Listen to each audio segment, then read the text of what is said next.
Jason Simunik has just taken his first few steps with a cutting-edge implant that could transform his life. How are you feeling?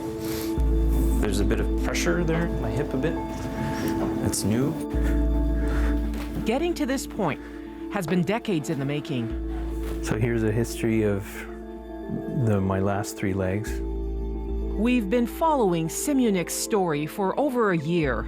At his home, he showed us reminders of a horrible car accident that happened over 30 years ago. Oldest to newest. This is actually the most recent socket, but it's the one that didn't work out the best for me.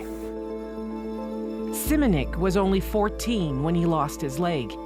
I used to bike everywhere, and skateboard was my primary means of transportation and my hobby.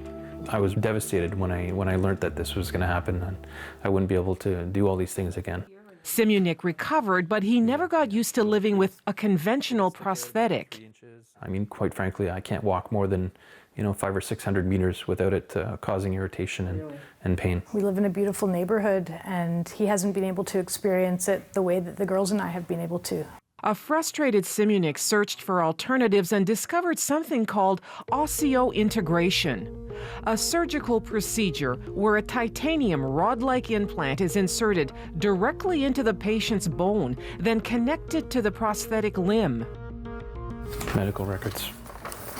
Decades of history. But osseointegration can be expensive, costing about $50,000 per patient, and no province currently covers it. Jason almost gave up hope until he learned Quebec's public auto insurance plan would pay for his operation. I really just want to go on walks with my family and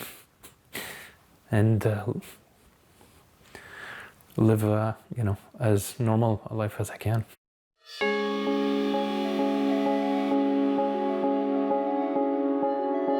In March, Simunik was wheeled into a clinic for the surgery. It was long, over 3 hours. Dr. Robert Turcotte, an orthopedic surgeon in Montreal, is one of a handful in Canada to do the procedure. He believes it's a dramatic improvement from what's traditionally been done. Their skin is not encased in a plastic socket, which is warm, which is painful. They don't get bruised in the groin. They don't get, skin abscesses. Turcotte and his team insert the implant directly into Simunik's femur. This will allow bone growth, like we do for hip arthroplasty or knee arthroplasty. The bone will fuse with the implant, make it a very strong part of your body. 6 weeks later, Simunik is now deep into rehabilitation.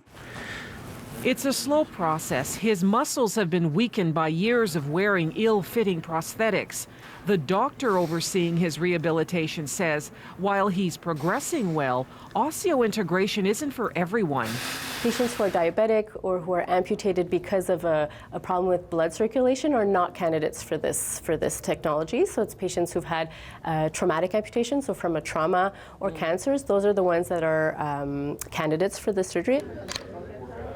Finally, the moment has come more than 30 years after his accident. A simple click changes Simunik's life. Can you tell me about your first experience walking?